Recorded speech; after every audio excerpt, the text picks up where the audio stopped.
জেলা বিএনপি এবং গঙ্গাচড়া উপজেলা বিএনপির পক্ষ থেকে আমি আন্তরিকভাবে দুঃখ প্রকাশ করছি এই ধরনের নৃশংস ঘটনা যারা ঘটিয়েছে এবং তীব্র নিন্দা এবং ক্ষোভ প্রকাশ করছি।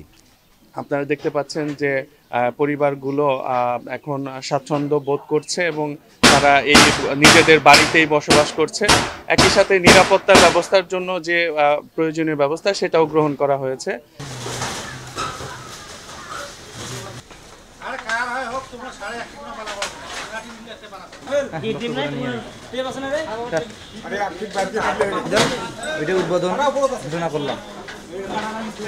বলছে যে ঘর ঠিক করে নেন, বউ বাচ্চা নিয়ে বাড়ি এসেন, বাড়িতে থাকেন। কালকে হলো ইউনো সাহেব এবং জেলা প্রশাসক আসছিল, এসে কিছু টিন দিয়ে গেছে।